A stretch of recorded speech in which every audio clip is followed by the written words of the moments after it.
I offered to treat my family to dinner. Halfway through, my brother sneered, "You're finally useful for something," and everyone laughed while piling on extras. I smiled and said, "Enjoy." Then I excused myself and left them to handle the bill alone.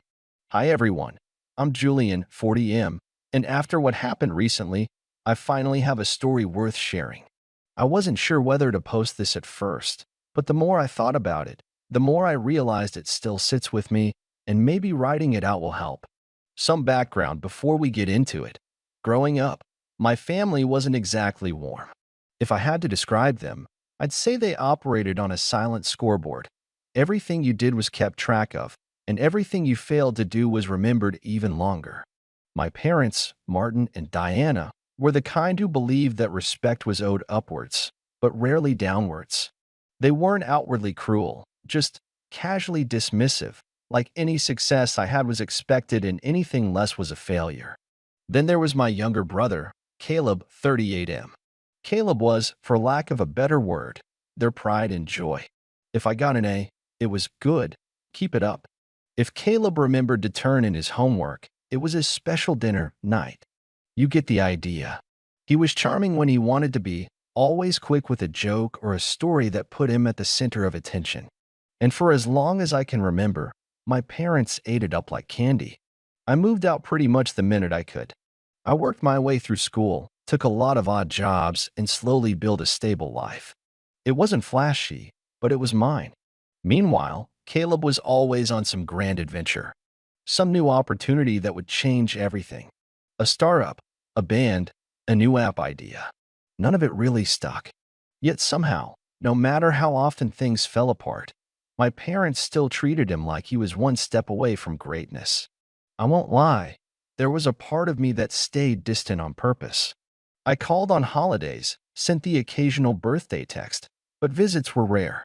Every time I got too close, I remembered why I pulled away in the first place. Which brings us to a few weeks ago. Work had been going well. I had just wrapped a big project and received a bonus. Not life-changing money, but enough that I felt proud. I thought, maybe this is a chance. Maybe if I reached out and did something kind, it would show them I wanted a better relationship. So, against the little voice in the back of my head, I sent a message in our family group chat. Simple. "Hey, I'd love to take you all out to dinner. My treat.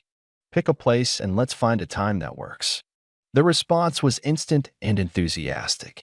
My mom replied with about 6 heart emojis. My dad gave a rare "sounds great, son."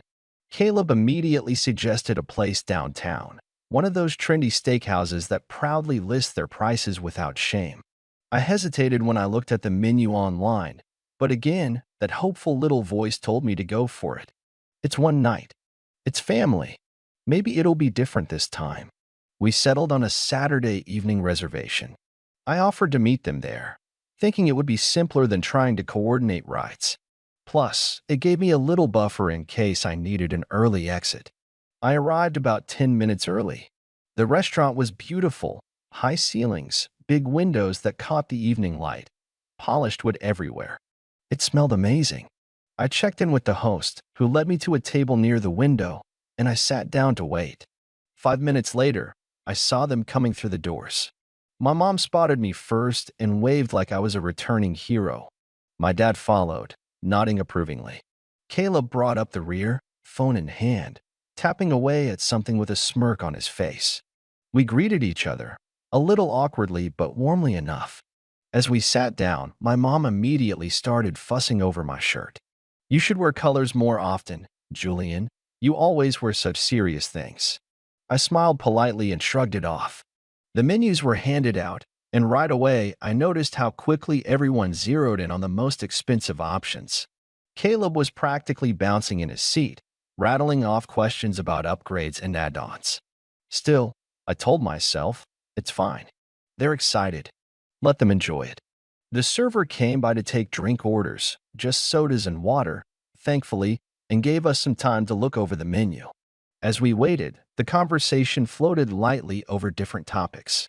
My work came up, and when I started to explain what I'd been working on, I noticed the same glazed-over looks I remembered from years ago.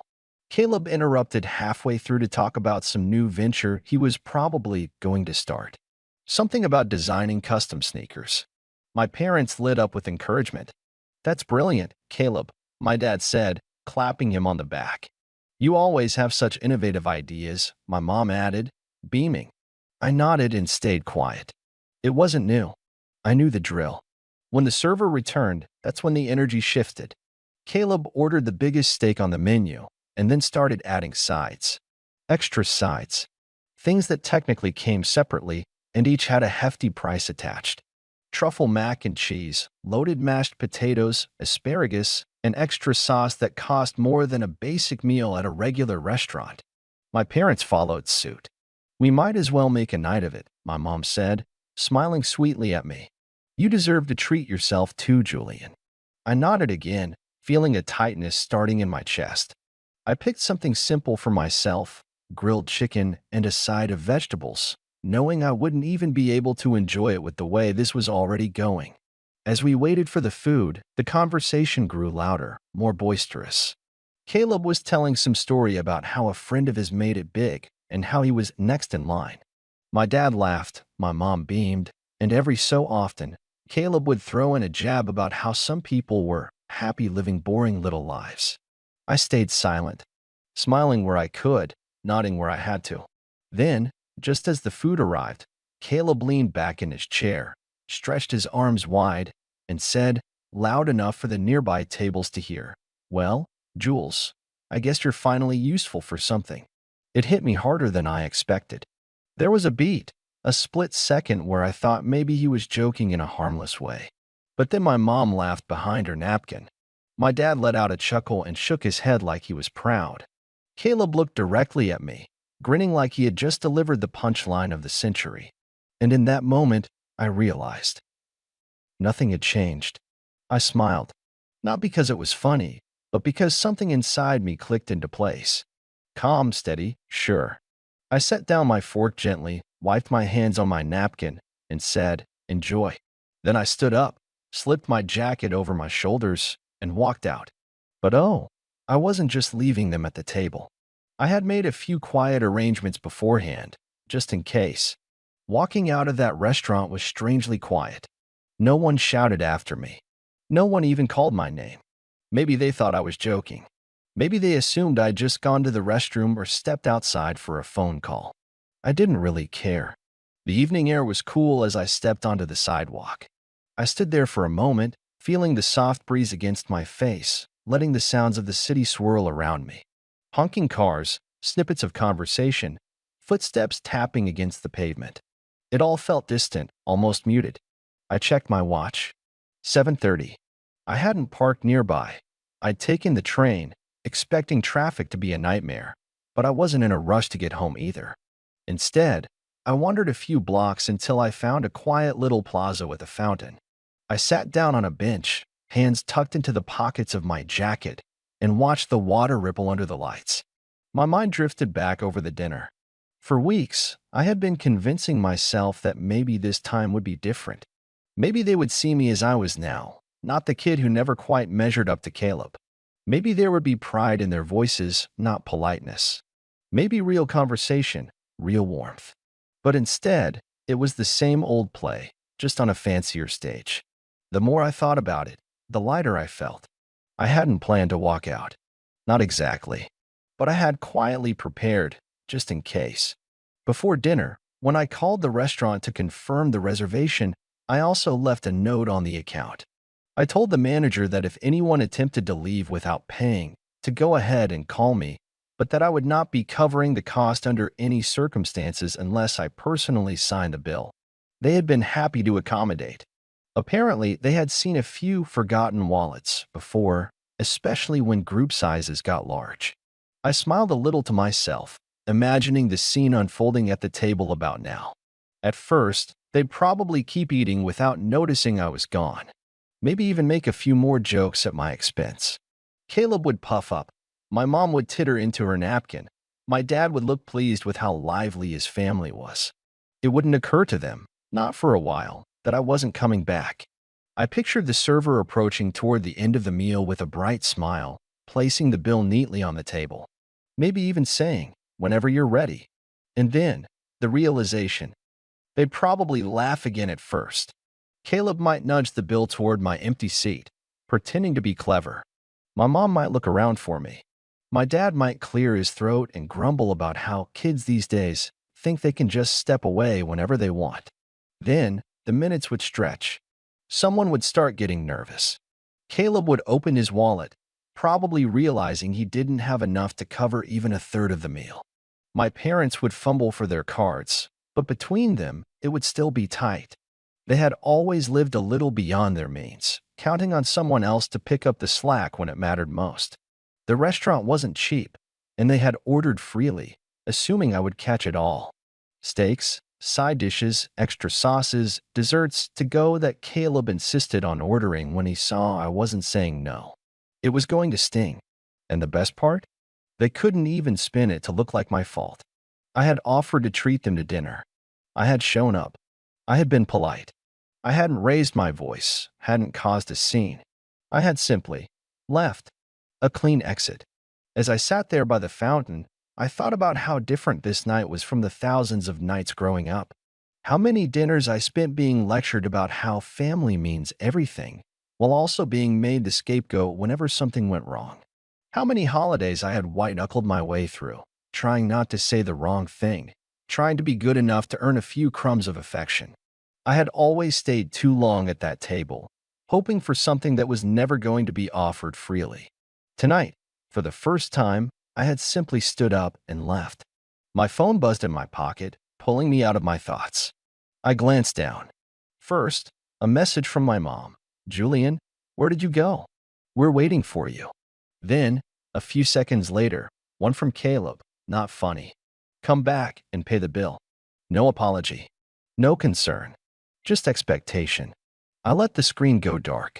They would figure it out. Eventually.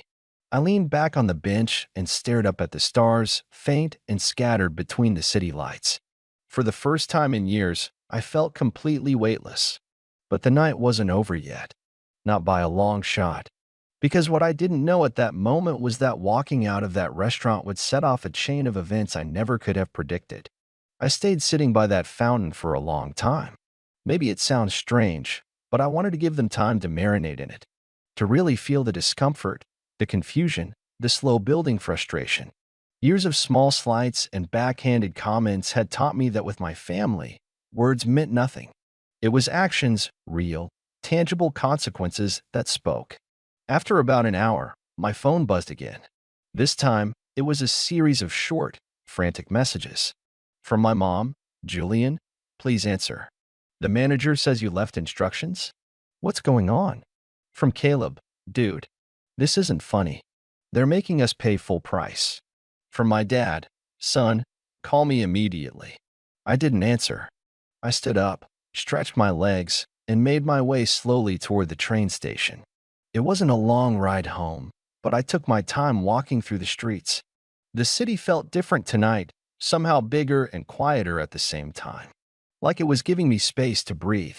When I got home, I didn't turn on the TV. I didn't scroll through my phone.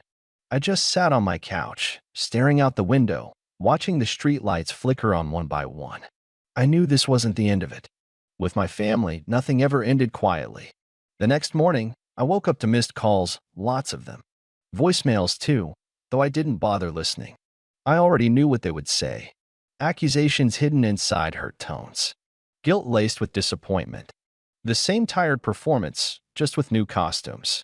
Around noon, the messages shifted. Instead of pleading, they turned sharp.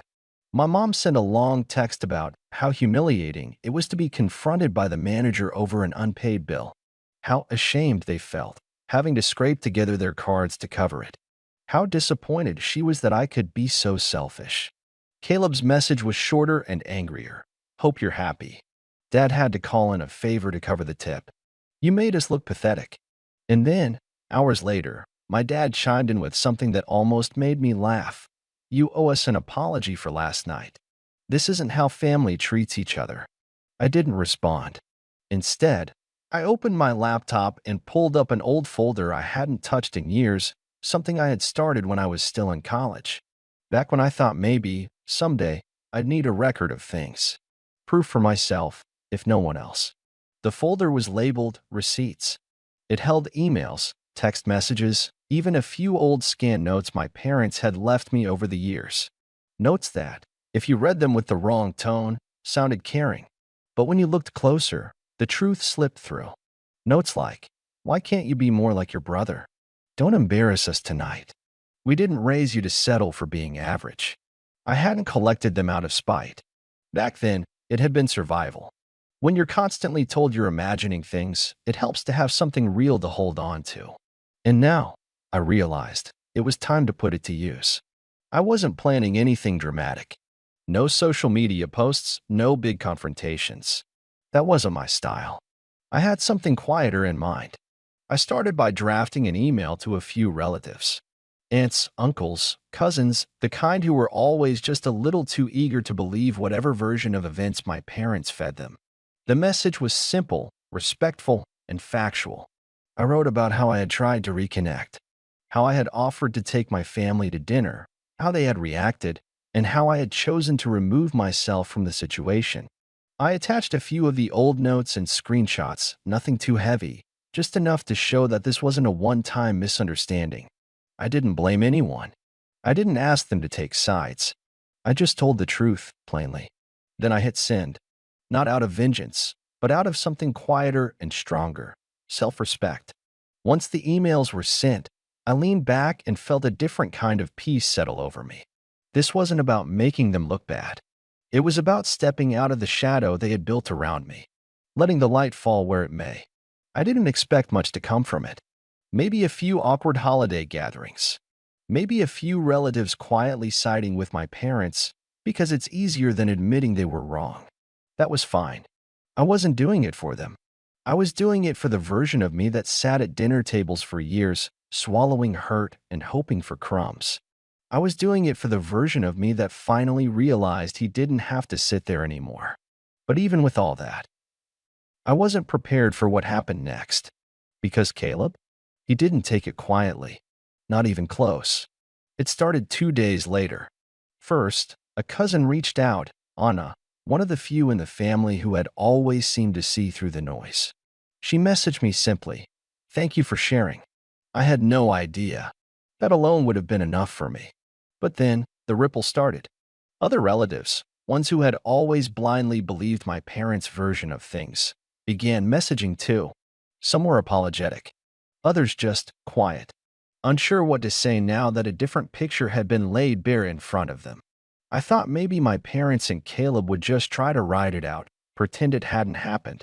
I underestimated Caleb's pride. That Saturday afternoon, while I was grocery shopping, my phone buzzed again, but this time, it wasn't a text. It was a public post. Caleb had gone on social media and written a long, rambling message about disloyal family members who twisted the truth for pity and betrayed their own blood for attention. He didn't mention my name, but it didn't take much guessing to figure out who he meant. A few people commented supportively, but a lot of them surprisingly pushed back. One comment stood out. "Maybe take some accountability, Caleb. People don't walk away from good relationships for no reason." Another said, "I always wondered why Julian was treated differently. Thanks for confirming it wasn't just in our heads." I didn't reply. I didn't post anything. I didn't have to. The more Caleb tried to defend himself, the more obvious it became who he really was. The louder he got, the clearer everything became to everyone else. Meanwhile, my parents stayed silent. No messages, no calls. Just a cold, heavy absence where once there had been a constant, nagging presence. It hurt a little, I won't lie. Even when you know the love you were chasing wasn't real, part of you still mourns it. Part of you still wishes they would look at you and finally see you. But in the silence, something else grew, something better. Peace. I started focusing more on the parts of my life I had always pushed aside for them. My hobbies, my career, my friendships.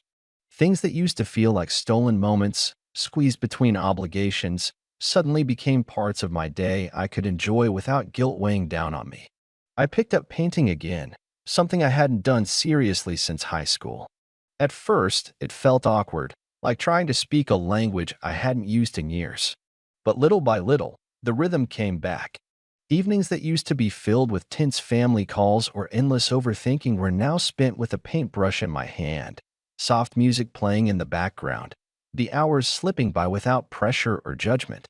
I also poured more time into my career. Without the constant distraction of trying to gain their approval, I found myself working with clearer focus, more creativity. Ideas came easier.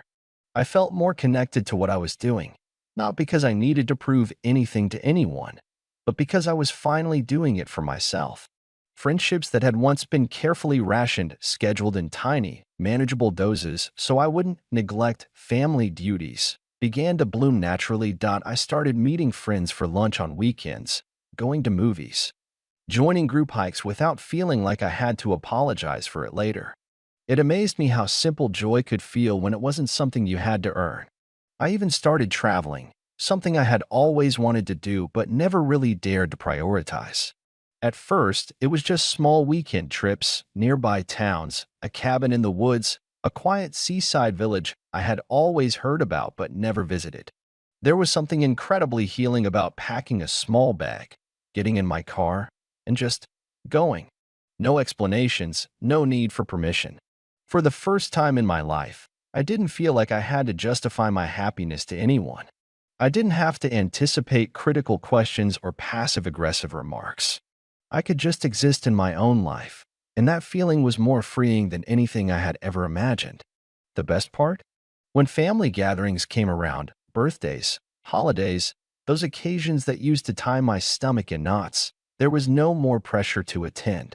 No more subtle demands or guilt-tripping voicemails. No more, "you owe it to the family" speeches. The silence was unfamiliar at first, almost eerie, but as time passed, it began to feel like a gift. Some relatives, a few cousins in particular, reached out to me directly, not with demands or expectations, but with quiet, genuine invitations. "We'd love to see you if you feel like coming," one cousin wrote. "No pressure. Just know you're welcome," another said. It was the kind of kindness that didn't come with strings attached. The kind of invitation that made you feel like a person, not a project. I went to one of those gatherings, a smaller one, just a handful of cousins and their families. I was nervous at first, half expecting old patterns to creep back in. But it was good. Simple conversations, easy laughter, the kind of warmth that grows when people actually like each other, not because they are forced to, but because they choose to. We talked about hobbies, about little victories at work, about funny memories that had nothing to do with conflict or competition. Nobody kept score. Nobody looked for ways to tear each other down. For the first time, a family event didn't feel like walking into an arena. It felt like stepping into the sun after a long winter.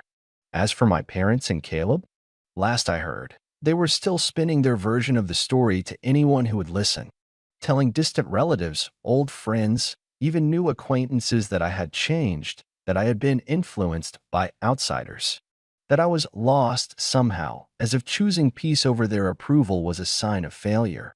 They built their wall higher. They dug their trenches deeper. They wore their hurt like armor, refusing to look inward for even a second. But I wasn't standing outside those walls anymore, begging to be let in. I wasn't sitting in the rain, waiting for a door that was never going to open. I had walked away, and the farther I went, the lighter I felt. With every step, it became clearer that I should have done it a long, long time ago. Now, months later, my life is quieter, smaller, maybe, if you measure it by the number of holiday parties or family group chats. But if you measure it by peace, by self-respect, by the simple feeling of waking up without dread, it's bigger than it's ever been. I don't jump when my phone rings. I don't rehearse conversations in my head before I answer. I don't spend hours afterwards dissecting every word I said, wondering if I upset someone without realizing it. I don't feel that sick, heavy weight in my stomach every time I get invited somewhere, wondering what the price of my attendance will be. I feel free. I wake up most mornings now with a kind of quiet gratitude. Not because every day is perfect, it isn't. Not because healing is quick, it's not. But because every day I get to live my life by my own terms. I get to choose joy without asking for permission. And I finally understand something no one ever taught me growing up. Sometimes, choosing yourself isn't selfish. Sometimes, it's the bravest thing you can do. Sometimes, it's the only way to survive and the only way to truly live.